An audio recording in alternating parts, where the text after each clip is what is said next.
start with you by alphabetical. All right, thank you. Oh, good morning. I'm Melanie Berdyck. I'm a registered dietitian at Carroll Hospital. I'm in the Teva Center for Wellness. And my background is clinical nutrition and weight management. So I'm recently new to Carroll County, so within about the last year and a half. So still learning, but thanks for having me. Thanks.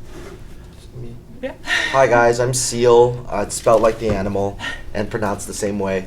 I started a fitness technology company called FitMango. We match users into small groups to work out with professional personal trainers, and my background is in finance and fitness. Right. Good morning, everyone. My name is Ken Corbran. Nice to see a lot of familiar faces. I haven't been down here in Carroll County since leaving Carroll Community College. Retired, I guess, but not really. I do personal fitness and wellness training, but I actually do more listening than anything with my clients. So I think this is a great opportunity to speak on behalf of what people do and use technology for, and I'm looking forward to this discussion. Good morning, everybody. I'm Jeanne Sherwood. I am the president and founder of WellAdvantage, which is a provider of wellness programs for across the nation and actually globally right now. We have clients such as Amtrak and McCormick and Delta Dental, and so, but also a lot of smaller clients. Basically, my background is an intensive care nurse, and I wanted to try to help people to stay out of intensive care. So we provide prevention for the American workforce, trying to help people to live their healthiest life. And technology has really helped us get there. And just real quick, my start in technology started with my Commodore 64 in 1982. So this is going to be an interactive conversation type of thing. We want your participation. You have questions. If you hear something that they have jumped out and they've said that's caught your attention, just say whatever you need to say. So this is kind of a free flow kind of conversation, how we've done things in the past, just to keep the discussion going and whatnot. So my question to you as the panel is, we just did we had almost everybody in the room had made the pledge at some point that health and staying health conscious was going to be something they were going to look into. And that by 90 days into that pledge, they had fallen off the wagon and kind of lost focus of that. So that's how I'd like to start the discussion is, how can you, as our health experts and health technologists, make a recommendation that will help us stay motivated and move forward with that? Because as statistics have shown, 70% of companies have wellness programs or incentives that they do and stuff like that. So we just want to kind of see what your opinions are and go from there. So since we said started with Melanie in the beginning, we'll start with you, Jeanne. Okay. So I think that technology has really helped to give us a better chance of success with these types of resolutions, because surrounding yourself with the right resources is really important to help you stay motivated. How many times have we said, we're going to stay on a diet, and you're at work and there's donuts, there's nothing to eat, you don't have time to go out, there's bagels, there's soda, and so you falter and you say, okay, just this once, and then you go downhill. Part of what we do at my company is make sure that those employees have access to the resources that they need to achieve their goals. And sometimes it can just be that they're allowed to go and walk outside. They have access to healthy snacks, and then having access to programs and resources like the Fitbit or mobile apps, providing a mobile app with the program. That new technology that we've been providing to these organizations has really brought it full circle. So technology has been a huge plus. Thank you. Unfortunately, I have to stand. Maybe it's not unfortunate, but because I'm a lecturer in the classroom, I can't sit here and do this. So pardon me if I screw up the cameras and standing. But if you look at technology as a tool, then great. If you look at it as a motivator, I don't agree. I think that most people fall off wagons because they have the wrong concept of motivation. And again, bear with me. intrinsic versus extrinsic motivation. Most people who don't fall off the wagon have taken a fitness concept, whether it be the use of a new technology like a smartwatch, or even a new pair of workout shoes or a new workout outfit. They've taken those extrinsic motivators and they've turned them into intrinsic motivators. So in other words, it might get them started to do, I'm going to make my New Year's resolution from January, and March comes around, and I get tired of that outfit. I get tired of looking at my smartwatch. But maybe some then turn around and say, I can see the benefit of this tool. This tool has got me started. Now it's up to me to continue to do so.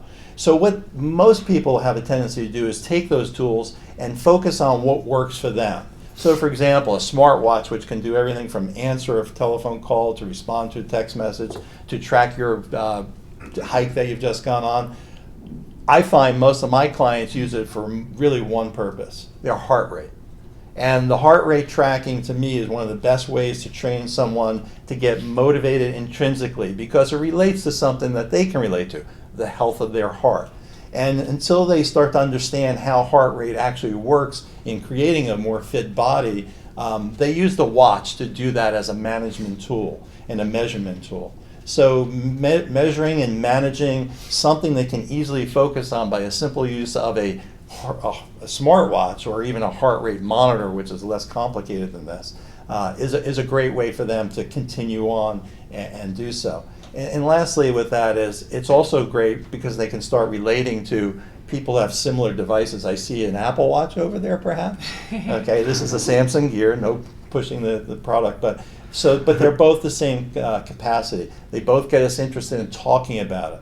And once we start to bring that within ourselves to keep on motivating ourselves to continue with that program, this tool has accomplished its task. So I think I probably have to split it into two different like, I have to cut it two different ways. On one side, I think technology has been really good for things like nutrition because it's like really been able to allow you to quantify it. But by the nature of technology, it can be very isolating.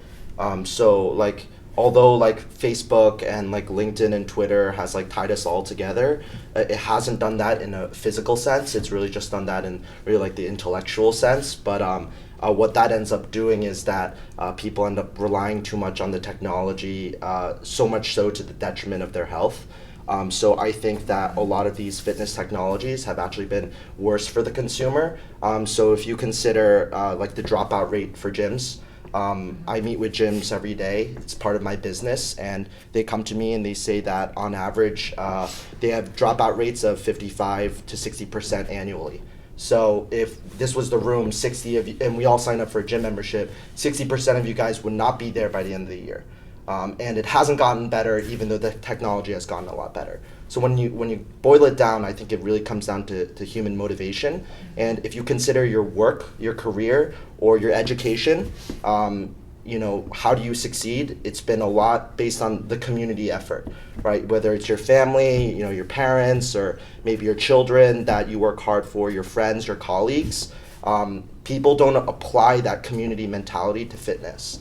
And what I think that, if you really want to achieve those goals, you're going to need other like-minded individuals to push you to achieve more than you can on your own.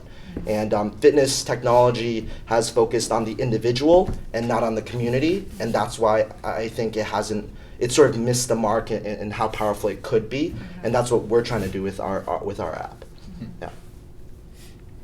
All right, awesome, great. Well, I think everyone had some really great points. Whenever we're talking about, I guess, New Year's resolutions, 2016, I always like to tell everyone that those goals can start on any day of the year. So don't just pick the new year. It can start on January 15th, whatever works for you. And a lot of people come from a lot of different levels of nutrition, knowledge, exercise background. So I always tell people to start small and build from there. And utilizing some of the technology to get them started. The free pedometer apps that people can use, I know a lot of them are built in on, I have one on my phone that I didn't know I had until recently. So people can start using that technology, get a start for it, see those numbers. A lot of times, and you guys may have seen this, when people realize how little or how many steps they take in a day, it really is an eye-opener for them to say, oh wow, maybe I do need to make some changes, and start small and grow from there. And I always like to tell them, use that free service and then build to what you want to use. Do you want to use a pedometer, or do you want to go for a smartwatch? The feedback they give you is great. And like Ken said, knowing your heart rate. People don't know until you go to the doctor's office for a follow-up visit or a checkup. They don't know that. So kind of getting all that information and then figuring out, is this something that you can apply to your lifestyle at that time? It's wonderful. So sometimes just starting with the steps and maybe just, seeing your heart rate and saying, oh, I had no idea. And then even your sleep, that's another great feedback tool. But people have to use it to their at where they're at that time, and then go from there. So I always say start small and then just keep building on those, and we see a lot of success. And the tools are very helpful. The food tracking apps are awesome. They're very, very helpful. I remember going back into the 90s when people kept a paper log and they had to write down everything and check off what they had, and it's built in for people to make it easier to understand and they can see and be accountable for what they consume during the day. But you have to take that knowledge and then do something with it. And we track our food, and then we don't really look at the results. We have to take it and really analyze everything and then figure out what we're going to do from there. So it is very helpful. It's just kind of for each person it's a little bit different. Well, since you brought up the nutrition aspect of it Yeah. and then having to follow up with something to it, Yeah. I'd like for Ken to elaborate a little bit on what maybe we can do, taking the small steps and then moving forward with those small steps to be able just to, take the first step, which for some people is the most difficult thing to do. Mm-hmm. Great. And Melanie just said, right? Yes. So, she pointed out something very pertinent. It's not a cookie cutter situation. It's not going to work for everyone the same way. And that's where Seal was saying, we are not looking at it from a community standpoint. And community could be small groups. You start to, and people will have more success in maintaining a change in their lifestyle, because that's really what we're talking about, is lifestyle changing. I mean, you have health, you have fitness, and you have performance. Those are kind of the three levels as they grow. And most people should be just concerned with health, basic health, lack of sickness or injury. And most people, I actually have people turn around and say, if I don't do anything, I know I'm not going to twist an ankle. I could lay on a couch and I know I'm not going to get hurt. And they don't think about the other aspects of their body and what their wellness factor is. Compound on all that, the fact that wellness also means things like financial wellness, relationship wellness, all these things that keep people from going to the gym on a regular basis and having 60% of them fall off to the wayside because they get discouraged. So to take something as complicated, again, as a smartwatch or a strong app and have them get all this data that they have to now analyze, you sit there and go, again, that phrase, paralysis by analysis. Too much stuff to think about. I don't even want to deal with it. Let me go back to the pencil and paper. Yeah.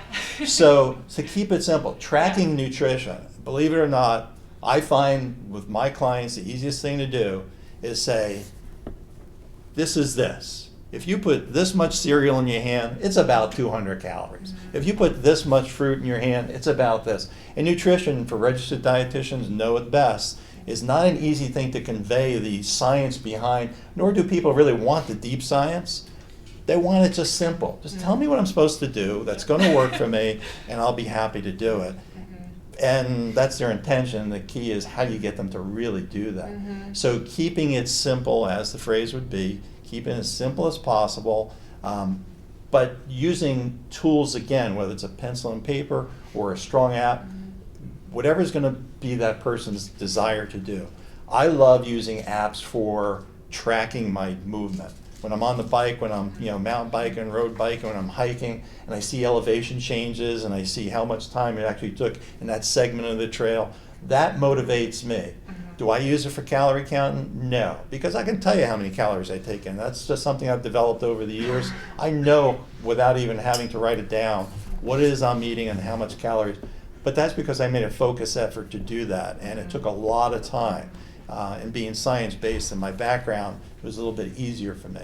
Other people, they don't want to do that. They want to be able to put into the app and then come out with what it is that they ate all day and what they're leaning towards as far as their protein, carbohydrates, fats, and so forth. So again, it's not a cookie cutter situation. You have to go to the individual, find multiple individuals to create small groups to keep themselves motivated externally, and then turn around and say, just keep it rolling as long as you can. So Jeanne, can you talk about, most of the people in the room are business owners or higher level management executives within their companies.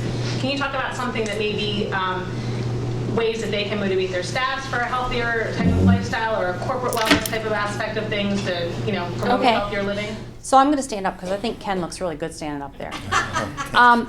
Okay, also I've got a new outfit. So, thank you. So, that's a really good question because, we're talking about taking the first step. Loved what Melanie said about starting small, and then Seal about, bringing communities together. In the workplace, we have this incredible opportunity to help people that would never step foot in a gym. There are people with health risks that don't know how to take the first step. They're intimidated to take the first step. And they have tried so many times before and have failed, and they are discouraged.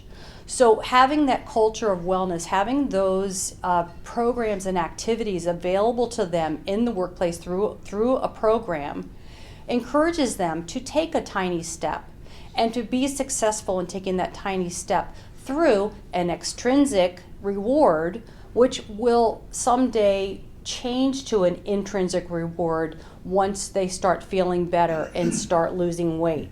So we want to transition that into an intrinsic. Many of the people here looks like a pretty healthy group, probably already at that area of more intrinsic reward where you are already going to take the motivation, take the step to go to the gym past the end of January. So those programs that have opportunities for all the population, the healthy population, which you want to keep healthy because those are your least costly employees, believe it or not, and your people that have high health risks.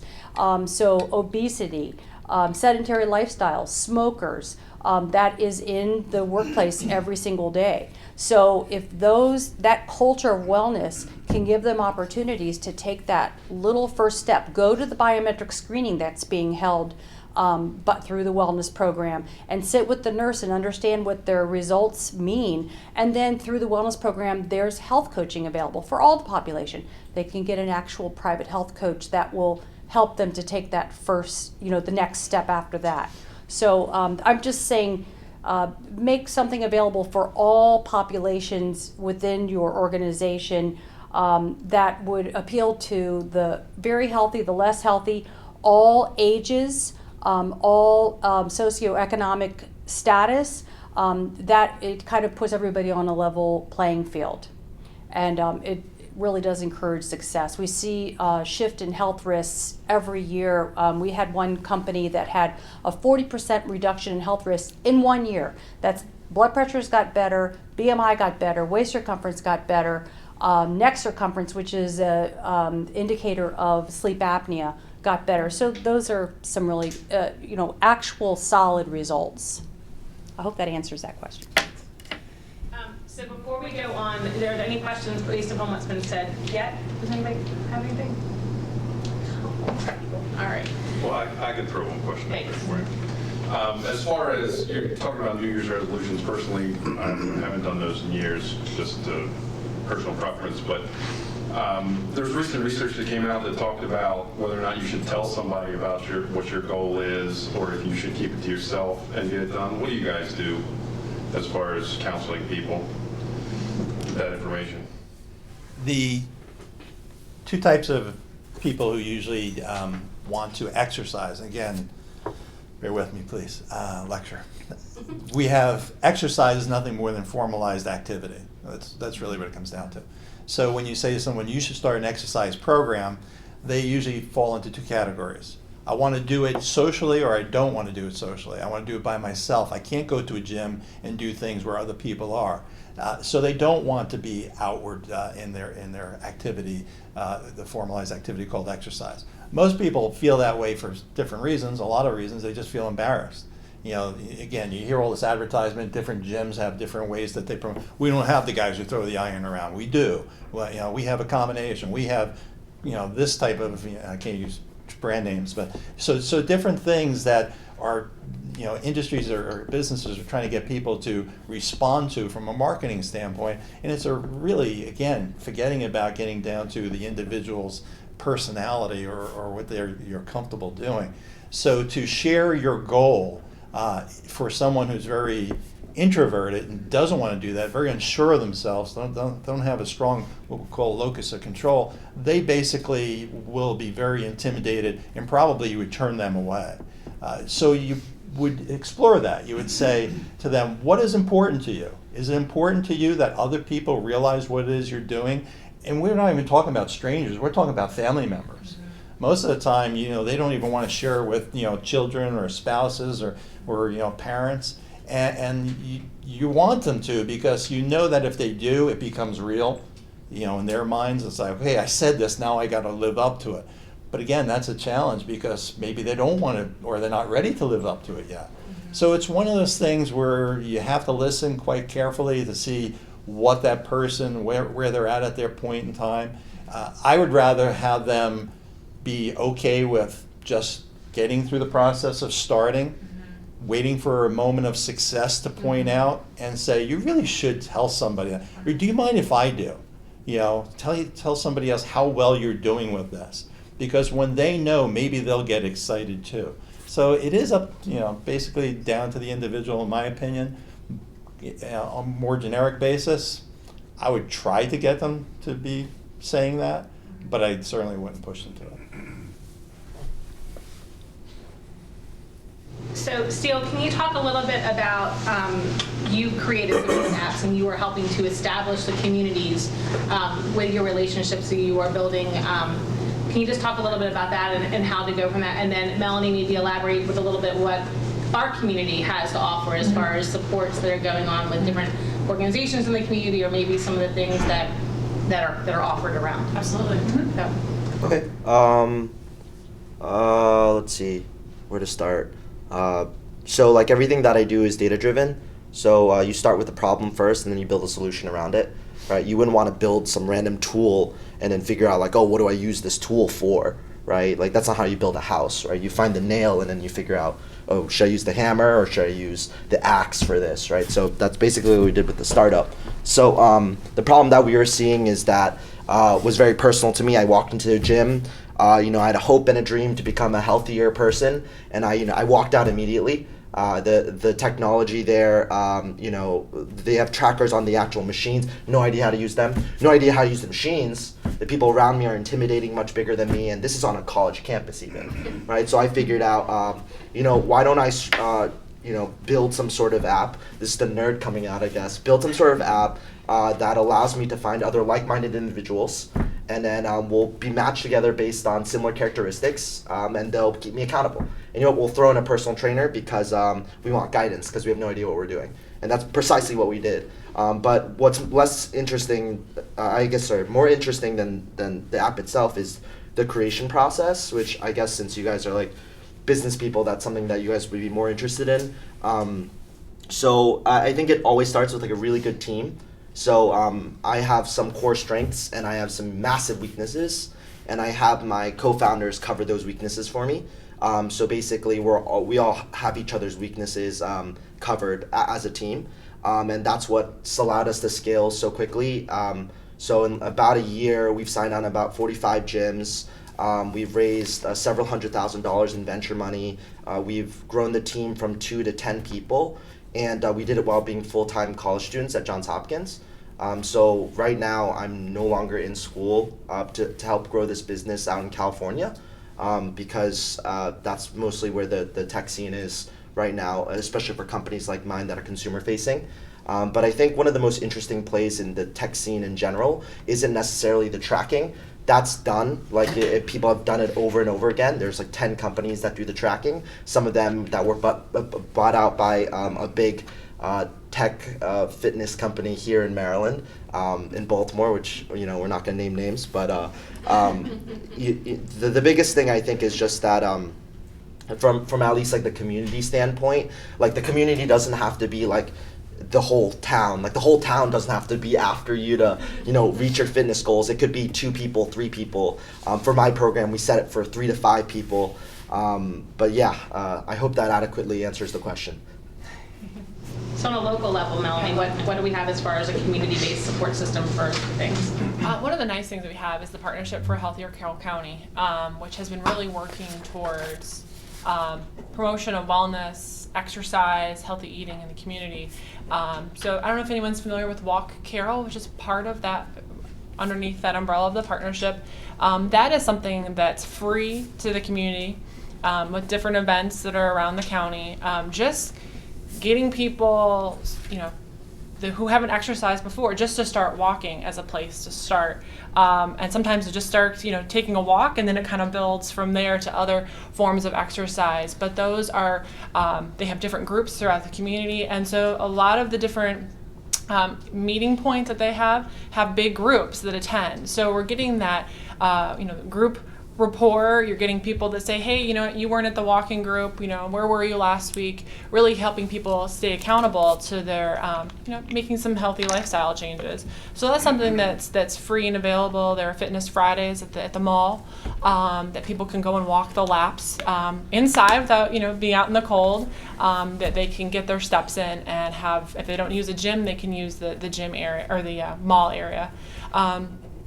At the hospital, there's lots of free services that are available. A lot of times that outpatient counseling is at a fee. So we're working on free services that are available. They're all through the website of different screenings and classes that people can go kind of get an idea about healthy lifestyle, and then take that and maybe think about making some lifestyle changes. So there are a lot of free things that can help people get started.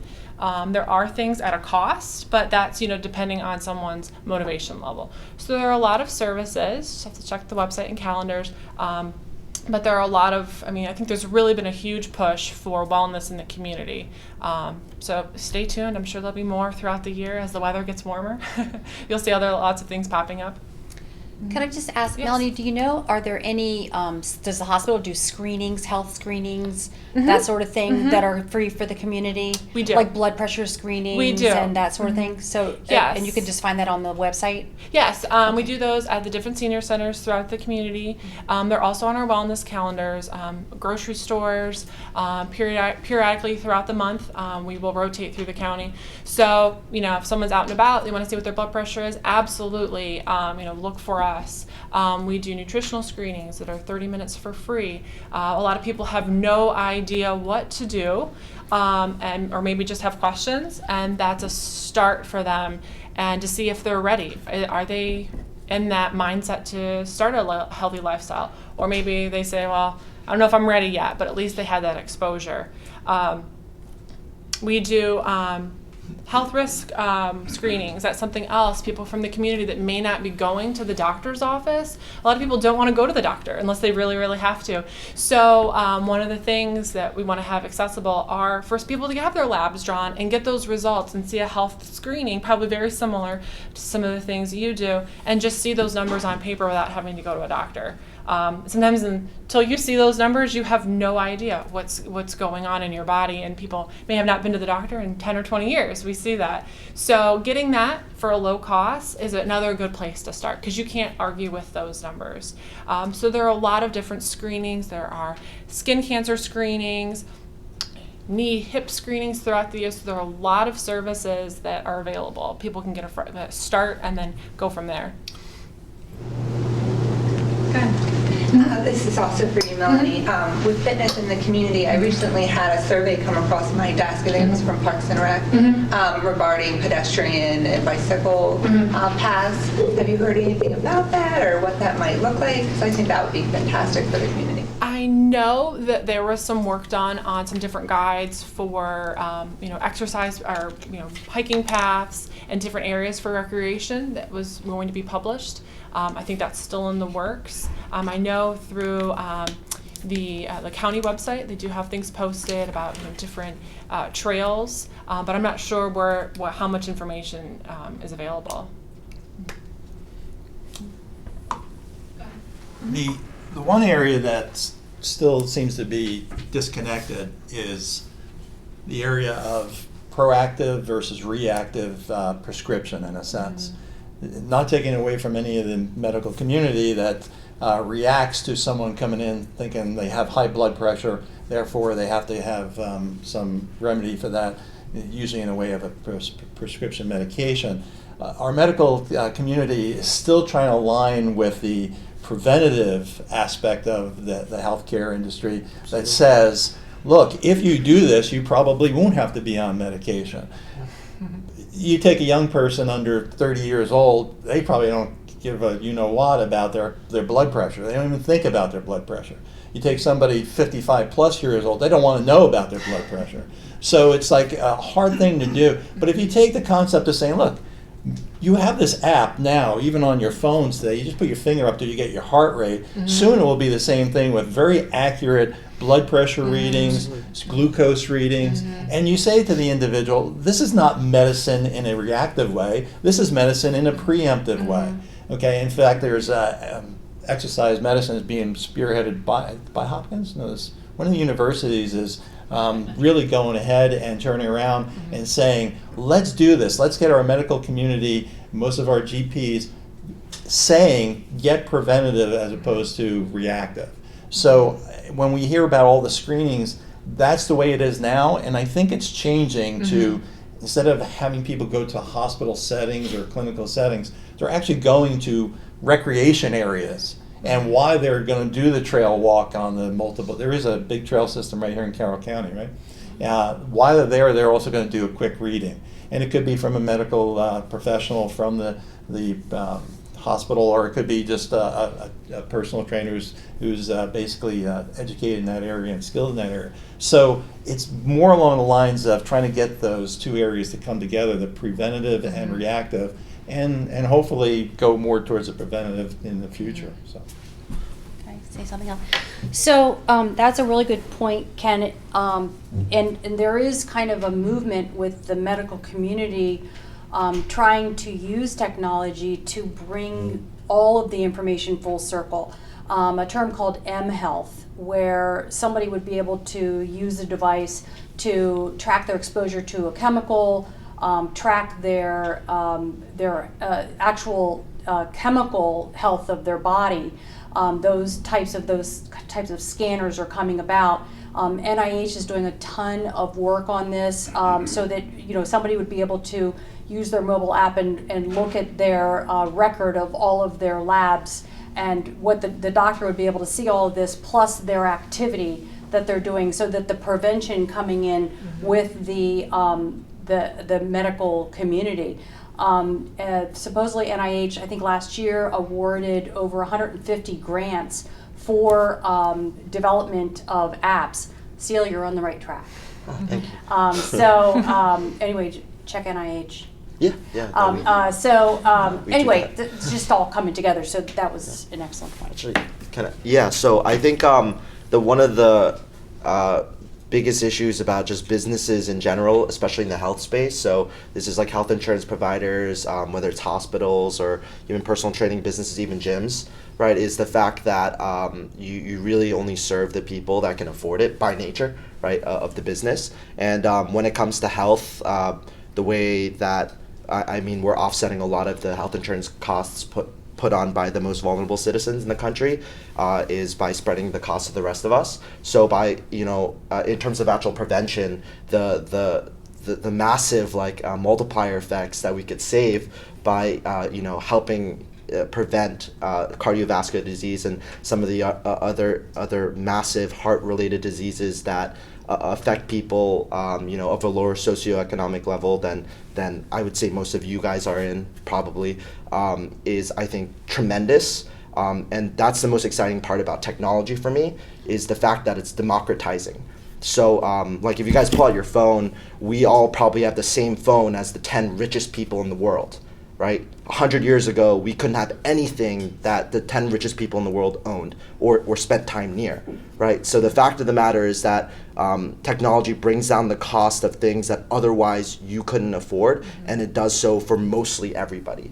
You know, we're getting to the point where almost the majority of people in developing countries have smartphones, not regular phones, smartphones. It's incredible, right? So I think especially when you look at health in general, it's really powerful in the sense that we have the opportunity to leverage technology to actually change the lives of the most vulnerable citizens, because I think for the most part, like whether or not you guys are able to use, you know, mobile health to actually like track chemicals in your body, like won't really be, I mean, that's like, it's cool, but I think it's more powerful in the fact that we can actually have some other technologies that can bring down the cost of personal training or bring down the cost of getting a checkup.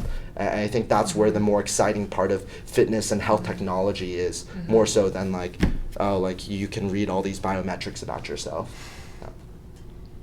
So I'm going to put Ken on the spot here, but I'm just curious, how many of you attended Ignite Carroll 3, where Ken was a speaker? And how many of you remember Michelle, God love her, that for 5 minutes, high impact baby, high impact, was going through. So Ken's entire speech basically was what you can do in a few minutes to get your cardiovascular system going. And so if you wouldn't mind elaborating a little bit for that, give us maybe, we can even do a little audience participation if you're up for it. Come on, guys, it is now 9:15. It's not 8 a.m. anymore.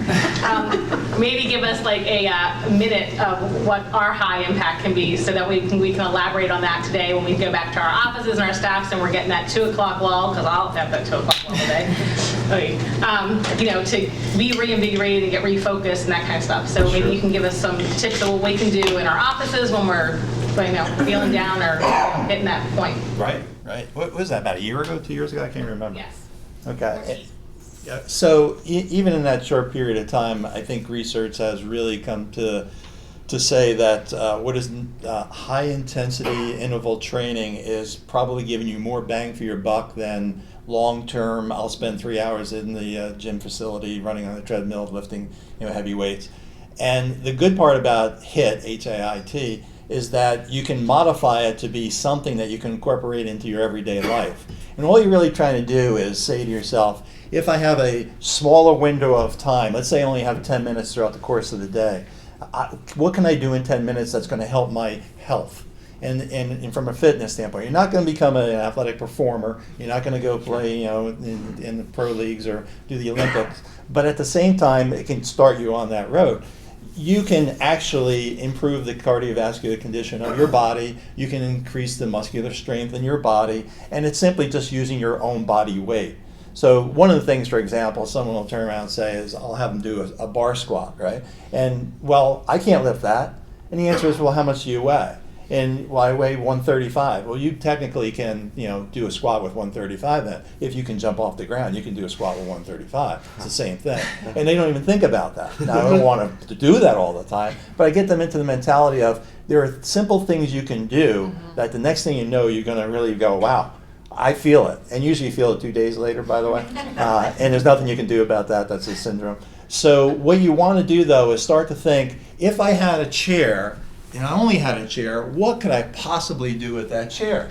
And most people have chairs that even recline, they tilt back and forth. And those chairs you might have to do something different with. But here's a simple thing you can do. You just start to balance yourself like this. Okay, everybody do this.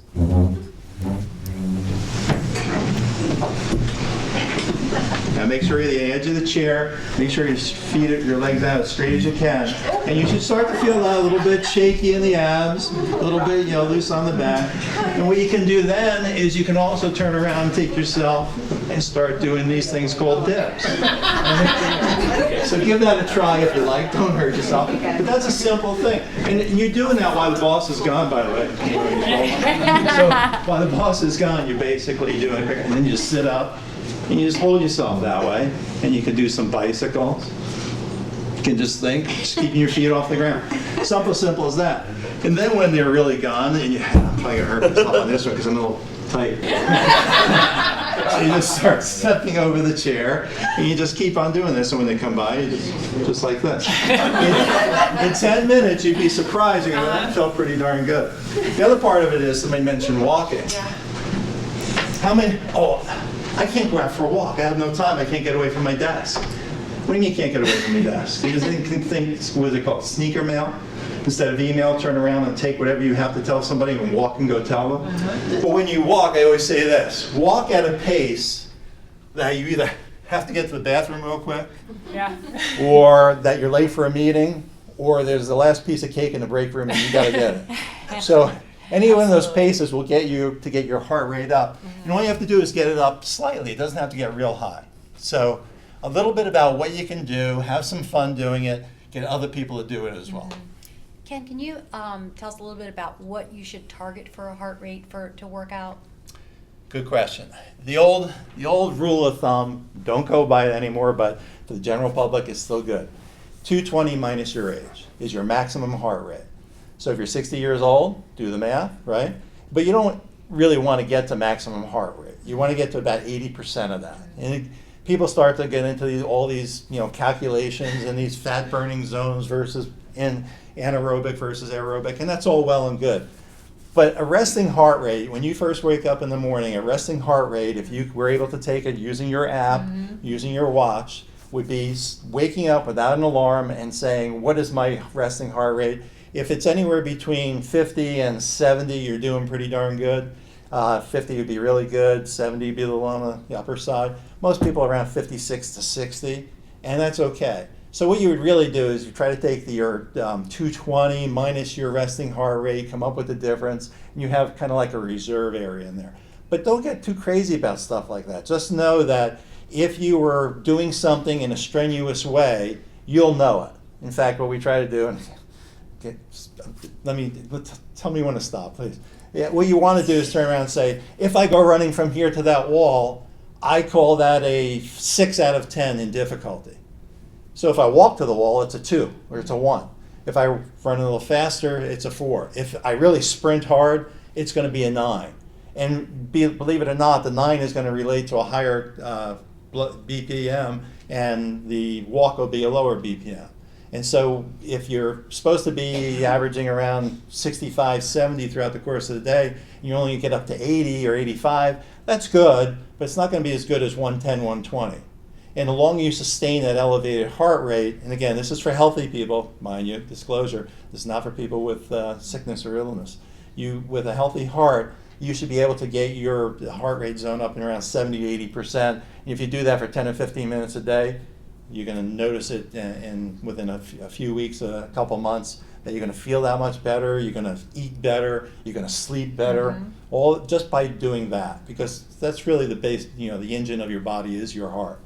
Now, you got to keep in mind that you can't do certain things that require muscular structure, so don't go pushing yourself beyond the limit just because you want to sprint from there to there. You probably pull a hamstring, and then you won't be able to do anything. So, you got to keep it in moderation that way.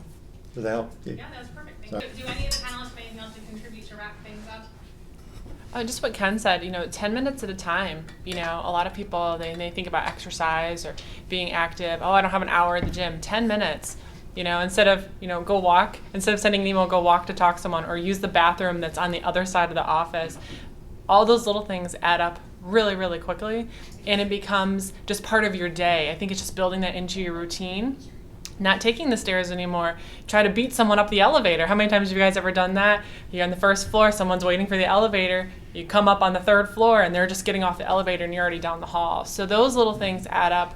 10 minutes, really makes a huge, huge difference. So sometimes it's just getting, working on just getting that motivation up to 10 minutes at a time and then going from there. So, and I'll use some of those tips for my for my office people. So does anybody have questions?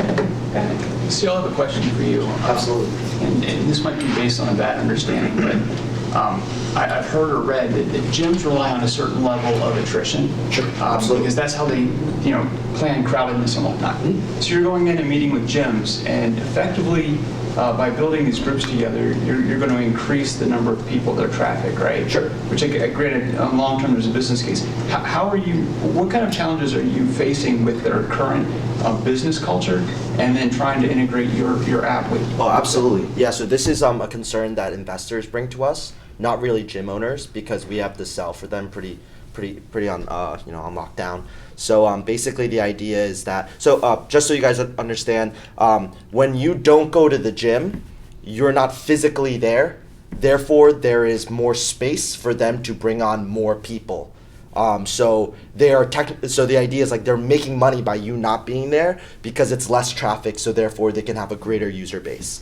So that's based on the assumption that the gyms have so many users coming in that the rate limiting step is the actual size of the facility, and gyms are not that well off right now. And that's more of a problem in January and not a problem in 11 months of the year. So personal training is what we sell, right? We sell small group personal training. It's a higher margin business. So if I can get you in the gym, not only are you paying for the gym membership, but now you're paying on for add-on costs. And also by the fact that you being there regularly, well, for our model, other people have to be there with you. You can't work out one-on-one with a trainer. We don't do that. It has to be in a small group, so it encourages you to invite your friends. So this business tends to be stickier, right? It tends to be more social, and people who sign on tend to stay at the gym much longer. So in terms of the recurring model, they just make a lot more.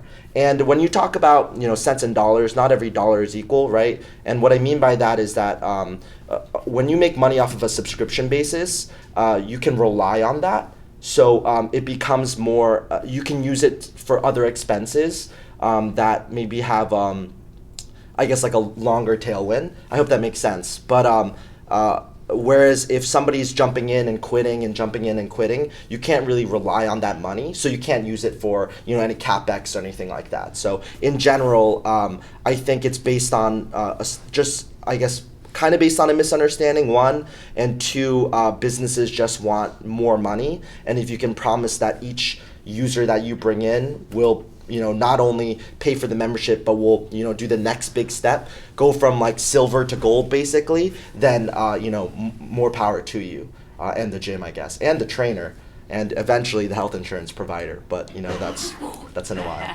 Yeah. Yeah. I've read that if you walk 20 minutes a day at approximately 3 miles per hour in a very short period of time, you'll be addressing numerous health pitfalls. Is there any truth to that? Yeah, 20 minutes a day. Yes, and I'll say no only with tongue in cheek. Probably wouldn't be for somebody like Usain Bolt or an NFL player, but for the average person, yes. When you talk about 3 miles per hour, you're talking about a rate much faster than a normal person would walk going through the mall, for example. So by doing that, your chances are that you're going to get your heart rate up. And a lot of people who set out to do this usually have a tendency to be overweight or even obese. And because they have much more mass to move, they're going to even put more tax on their heart at that point, and also on the rest of the metabolic system. So they'll be more apt to lose a little bit more weight quicker, just because they're doing more than their normal body function would be. And that's the only way you really improve the state of your body, is to tax it beyond its comfort level. So whether it's your heart or your muscular structure, your skeletal structure, one of the biggest problems with octogenarians and people even in the 70s and 60s now is their bone mass density. So they don't put enough impact on their bones to build up more density. So just by simple walking and walking fast, walking on unlevel terrain, all that will turn around and improve your health. And did you say 20 minutes? Yeah, and like Melanie, you could do it in 10-minute spurts, you can do it in 5-minute spurts. When I was at the college, we had a small group just walking the campus trails. Sometimes we'd walk for as much as 40 minutes. Most of the time it was 15 to 20 minutes tops. If we knew we had less time, we just tried to walk faster, because you're kind of accomplishing the same task. But you would do For it. the years in my office building, the lunchtime walkers around the building it's amazing. It's picked up dramatically. It's almost like a stream of people now at lunchtime, going around. I mean, lots of them. They're going by the window like, makes me feel guilty, so I shut my blind.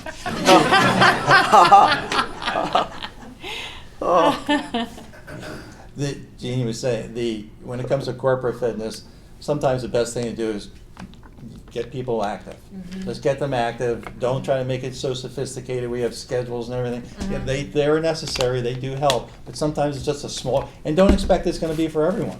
We would walk by, it'd be 4 of us walking in this direction and 3 other people walking in that direction. Well, why don't we all walk together? Maybe they don't want to. Yeah. You know, the one thing we always try to say though is when you're walking, don't bring work into it. That's a whole aspect of stress management. Keep your work, talk about your kids, talk about, the new clothes you bought, but don't talk about work.